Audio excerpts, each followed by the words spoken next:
Hi, everyone. Welcome to the Galit Speaks podcast. My name is Galit, and I'm going to be speaking on this podcast every single week, talking about the things that matter to me. Since I just started last week, I figured that it would be a great idea to start by telling you one of my stories. It's a story of my childhood. It's a story that has impacted me and the way that I view the world. It is the reason that I feel so strongly about A, being financially and independent, and B, protecting victims of abuse, no matter what kind of abuse that might be. So let me start by telling you the story of my childhood, which is where I interacted with abuse. My father was emotionally, physically, mentally, financially abusive towards my family and I as a child. We ran away from him into a domestic violence shelter. I'll expand a little bit more. There are 6 kids in my family. There were 4 older siblings, and then 8 years passed, and then me and my little sister. The 4 older siblings were kicked out of my house early on in my childhood, each one of them for a different reason. My father kicked them out, disowned them, put them on the street. Luckily, they had friends or families that took them in, and they were able to survive. And all that was left in the house, probably by the time I was 8, was just my mother, myself, and my little sister. We were not allowed to speak to or see most of my siblings, especially my oldest sister. She one of my early childhood memories of her, besides for the fact that I grew up with her when I was very little, after she got kicked out, I was not allowed to see her, speak to her, have any contact with her. My family and I, because we're Israeli, we used to go back and forth to Israel a lot in my childhood. And when we would go for months at a time. And my sister was not in a good situation. She was basically living on someone's couch for a very long time. And she would come back to the house. She'd still had keys to our house. We lived in Patchogue, New York, which is way out on Long Island. Now it's a beautiful place to live. Back then, it wasn't so beautiful to live. It was very, I guess it was lower class neighborhood, maybe lower middle class. Now it's a beautiful, expensive neighborhood to live in. Back then, it definitely was not. But she still had keys to the house, and while we were gone, she would stay in the house, and she would leave me little notes and presents underneath my pillow so that when I got home, I would still remember her, and I still had a way of contacting, of knowing that she was okay, that she was alive, that she still cared. So that was one thing she did. Another thing she did, which came towards the end of us living with my dad, was my dad became progressively worse and worse over the years. We were not allowed to have sleepovers, have friends, be outside. We did not have a phone in the house at all. He had disconnected it. At that time, cell phones had just come out, and there was this thing where the first minute any call was free on a cell phone. So we did not have a house phone, but what he would do is he had his own cell phone. And if we ever needed anything, like if I needed to know homework or I needed to call someone from school or anyone else, I had exactly 1 minute and he was monitoring it. I had 1 minute to say whatever I needed to say to get the information, and then I had to hang up. So my sister, so my dad also was an Orthodox rabbi, which is one of the reasons that early on I recognized that being religious does not equal being a good person, because it was very clear to me that this person was not a good person, yet he thought of himself as somehow better than everyone else because he was religious and because he was a rabbi. That's not to say that I have anything against religion in and of itself. I have something against people using religion as the reason that they can mistreat others or that they can interact with others as if they're less than. Okay, so that's a little side note on religion. I'm going to get back to what I was talking about. So as a child, I was in this situation where I was in a super religious household. There was a brief period of time that I was in public school, and, as a chubby kid, I was super depressed. I did not have any support system whatsoever. In public school, I had very few friends. Same when I transferred to a religious all-girls school. But that's when my life kind of started to take shape, because the public school was in our town. The religious all-girls school, we needed to be carpooled into it. It was an hour and a half away, almost 2 hours, in Far Rockaway, Queens, in New York. So the person that carpooled us was another rabbi of a temple, a synagogue in Patchogue. And he carpooled us for probably a year and a half. During that time, I started to open up about what was going on at home to him, because I had reached a point where I did not think I was going to be able to survive. I did not think my little sister, it was just me and her, and I was the older one. The rest of them were out of the house, and I knew that I had to do something to get us out because it was not going in a good direction. I was, when I say depressed, I was depressed, like at 8 years old. I think it was 8 years old the first time that I attempted suicide. And it was because I had been told, I literally remember thinking most of my childhood, like, I wish I had never been born. And it was because I was told every day I was not enough. I was not good. I was not smart enough. I was ugly. I couldn't do anything on my own. I was bad.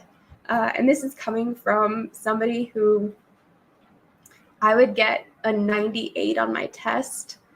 I was always really good in school, but it was just never, I could never do enough. I would get like a 98 on my test, and the answer from my father would be, why didn't you get 100? I would get 100 on a test, and the answer would be, what, there was no extra credit? You're not going to be anything. You're not going to go anywhere. Your mother is nothing. You are nothing.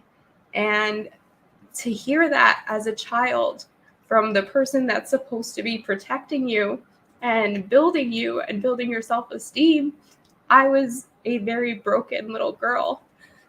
Give me a second. And everyone in the community kind of knew what was going on, but no one really helped. There was a few standout members of the community, and I'll tell you some of the things that they did to help.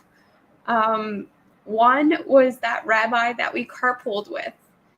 Once I started telling him what was going on and my story and that we needed to get out, he connected me and through me, my mother, to this organization that helped domestic violence victims, and it was a shelter. So that was one. There was another person in the community that did not know what to do, but what they did was so valuable. They, since my father was a rabbi, he would learn, and he would spend time learning with people. So this man decided that he was going to take up a few hours of my father's time on a regular basis to give my mother, my sister, and I a chance to breathe. And so he would come to the house. And even though he didn't like my father, he would sit there and study with him for hours so that we could get a break. So that was a huge thing. If you ever see somebody in a domestic violence situation and you don't know how to help, that's a great way to help. If you can stomach being around the abuser, because usually when you're around the abuser, they don't want to appear abusive, right? They want to put on this facade and this persona of being the ultimate amazing person. If you can use up some of their time and give their family a break from them, I wholeheartedly, and if you could do that safely, I wholeheartedly recommend that you do that, because it was huge for us. It gave us a break. There were some people that made it worse for us. I'll tell you a story about the school that I was going to. So I was carpooling to this religious Jewish school. It's called TAG, Torah Academy for Girls. And my older sister, the one that had been kicked out and disowned, she decided that she wanted to visit us because we had not seen her probably in over a year or more than that. I can't even remember when the last time I had seen her was. She decided to visit us during our lunch break or something. She came to the school and asked to see us. I was called into the principal's office. The principal said that she was not on a list and that he would have to call my father and tell my father. I begged him not to tell my father. I begged him to only speak with my mother. I told him the situation and what was going on, and he did not care. When he assured me that he wasn't going to do anything that would hurt what's called as the shlom bayit, which is the peace in the house. And when I got home from school that day, I got the beating of a lifetime because I did not tell my father that my sister came to see me. And this principal, this rabbi, called my father and told him everything. Don't be that person. If somebody comes to you and tells you it tells you to hold this secret, to tell someone else, he could have told my mother. He could have spoken to anyone else. He chose not to, and he chose to put me in a situation that could have gotten me killed that day. So that is another reason why, again, I do not believe that religion makes you a good person, because this was a very religious man. And when my parents came in and when my mother went to speak to him, they told her to stay in the house and make herself smaller and try not to anger him because you shouldn't ruin the peace in the house. My father was not reprimanded. My father was not treated as less than. My father was not told anything. He left as the king, and my mother and my sister and I were just supposed to take the abuse and be killed. So the rabbi that was doing the carpool with us, he was the one that ultimately helped me arrange our escape. He connected me with this nonprofit called OHEL. They had a shelter available for us. I gave the information to my mother, and since my mother was the sole breadwinner of the house and she had to go to work every day, she was able to coordinate things when she was outside of the house. Our escape was pretty crazy. What we did is, it was a very long-term plan. So she found out we had this place, but they didn't have any way to pick us up. They didn't have way for us to get there. We just had to run away and get there on our own.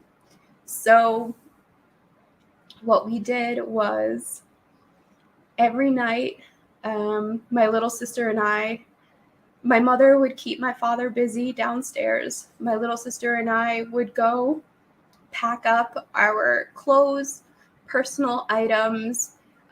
We took all of the photos out of our photo albums that we wanted.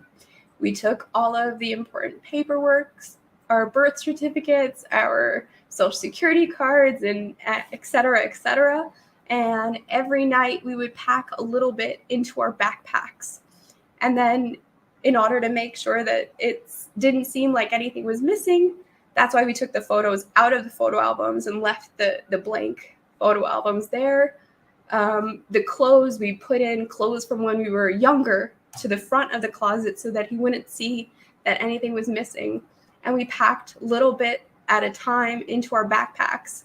And then we would get carpooled to school in the morning.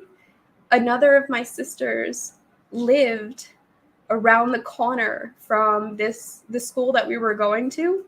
We used to stop by her house. We'd get dropped off at the school. We'd run around the corner, and at that, I was 12, and my little sister was 11. We used to run around the corner and drop things off at my sister's house, and she would just hold them for us until we got to a point, I think I was 13, where there was enough that we had stashed away that we felt we could run away. Another thing I will tell you, which I forgot to mention, was the reason that we left ultimately was because I became an adult way beyond, way faster than I should have. And I actually told my mother when I was 12 that if we didn't get out by the time I was 16, I was either going to kill myself or he was going to kill us. And I knew it 100% in my heart. And at that point was when my mother was really serious about it. She had tried to leave many times before, but he had convinced her that she didn't know what she was doing and that she was crazy and that people would think that she was crazy. And he told her that he would get the kids, that if she ever left, he would make sure that he got the kids. So she waited until my younger sister was 12, because at that time, at 12 years old, you could tell the court which parent you wanted to go home with. And it would be taken into consideration. So that is why we waited until those ages. So anyway, all of the stuff is at my sister's house, and it's time for us to plan our escape. Our first try, we so my brother was scared. He could not bring himself to pick us up. He could not bring himself to be part of our escape.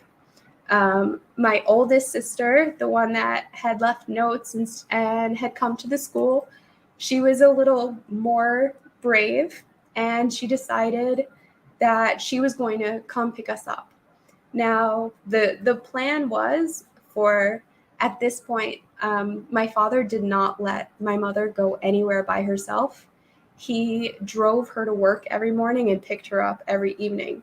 So my father drove her to work. I remember this date, it was July 2nd. My father drove her to work, and she wasn't actually working that day. She was supposed to hide out in the bushes outside of her work. And then my sister was supposed to come to the house and pick us up, me and my little sister, ready with our suitcases. We had our suitcases ready. We were ready to go. I was in charge of, so we did not have a phone in the house. We did, however, have a phone device, right? So we still had one of those plug-in phones. It just was not connected to anything. Our phone line was actually connected to, if you guys remember, there was AOL back in the day, and you had to have it connected to a phone line. So we had a computer in the house, and it was connected to AOL. No one had the passwords to it. But being who I am and watching everything and figuring things out on my own, I saw how my dad connected and disconnected it. And so my job was, after they left, to go disconnect the phone from the computer, find the actual phone device, connect it to the phone line, and then call my sister when he had left, saying that we were ready to get picked up. I do that, and my sister is too scared to come. And so I had to put all of our stuff, I had to disconnect everything. My sister said she's not coming. So went and disconnected everything, put everything the way it was, stuck mine and my little sister's suitcases at the back of the closet where nobody could find them, and waited until my mother came home so that we could figure out what we were going to do the next day.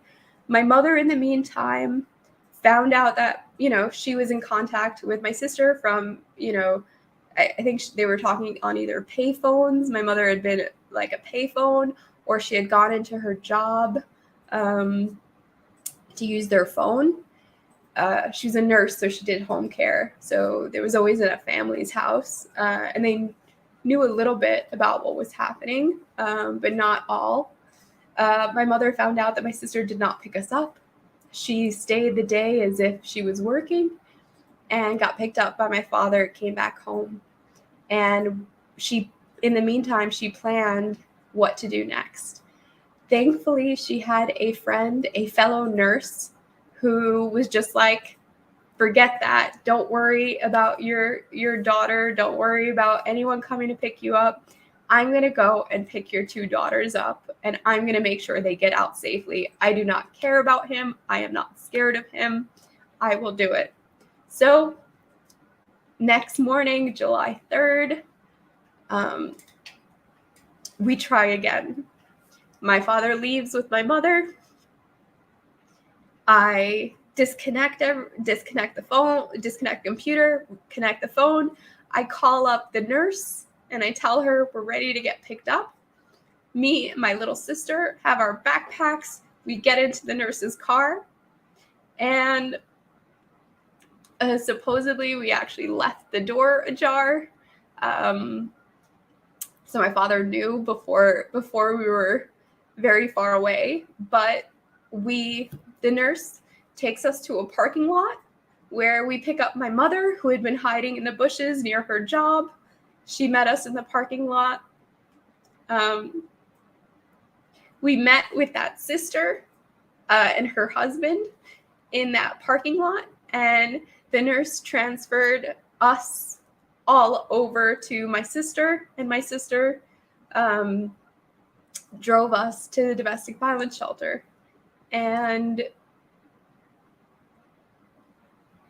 that is why July 3rd is my Independence Day, and I celebrate it with my mother every single year. Every single year I send her a card, because that is the day that we got our freedom. I have to say the domestic violence shelter was not great. We only stayed there for 6 months because, one, we were living with in the beginning, we were living with a few families in the same apartment. It was covered in roaches. This other woman, I think it was her, and I think it was about 5 kids. She could not function as an adult. She was abused for so long, and she couldn't feed her kids. She couldn't clean her kids. She couldn't wash her kids. And me, my mother, my little sister, we were, of course, in domestic violence shelter, you're completely cut off from the world. You cannot have contact with anyone because no one is supposed to know where you live. So it ended up me, my little sister, and I took care of these kids. We fed them. I remember one of the kids had this curly blonde hair, and there was a roach in one of the curls in his head. And I was just, we literally used to, all 3 of us, we were in one bed, and we'd huddle on the bed, feet up on the bed, because there'd be roaches crawling all around us. And they gave my mother a stipend. It was such a small stipend that she ended up, after 6 months, having to go back to work, because we just couldn't have survived otherwise. Besides that, they gave some mental health resources. They put us in touch with a social worker that we had to go to sessions with.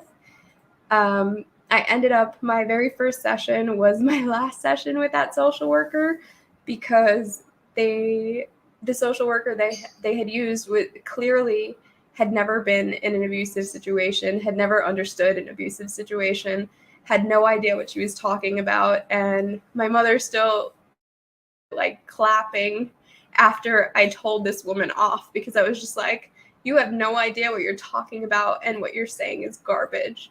And I can't even sit here and listen to you. And I told her off, and I stormed out. And that was the last time they made us go to that social worker. I believe in therapy. I believe in finding a great therapist that understands and that you can talk to. Later on in my life, I did that. And that's why I feel like I've dealt with a lot of this and I'm better adjusted. I'm not 100% better, right? It has affected many things in my life, a lot of them good. I am the person I am because of what I went through. The empathy that I have, the depth that I care, is because of what I went through. The intuition that I have is because I know how to read a room, right? As an abused child, you're always walking into a room and looking for threats, looking for small body changes to know if something's going down. And that has protected me throughout my life. I went, one of the things that I'm so proud of is that when I was 19, I traveled South America by myself. A lot of people got into dangerous situations. I did not. And it's because I can read the room and I can trust my gut. And I know when the person I'm talking to means to do me harm, I get that feeling in my stomach of like, there's something not right here, and I trust it and I walk out. And that is only because I walked out on something so big and I survived. So I think I'm going to cut the story off there. I wanted you to know a little bit about my escape, about the reason why I care about the things I care about. There's definitely more to the story, but I feel like I've reached my limit for today. Maybe there'll be another topic, another time where I tell you guys a little bit more. I welcome you if you are listening to this now or listening to it on the replay. I want to hear your stories, even if it's completely different from mine. I want to know the things that you've gone through. If you've had an escape, what was it? If you know somebody that needs to hear this and know that it does get better and you can get out, and even if when you get out, it's not the best situation, you can make it better. Please share this with them. If you're watching on YouTube, like and subscribe. I'm going to be talking about so many more things, but for my first couple of podcast episodes, I really wanted you to understand who I am. So on that note, have an amazing day. I hope to hear all of your stories. Comment, let me know what you thought. And I will see you next week. Bye.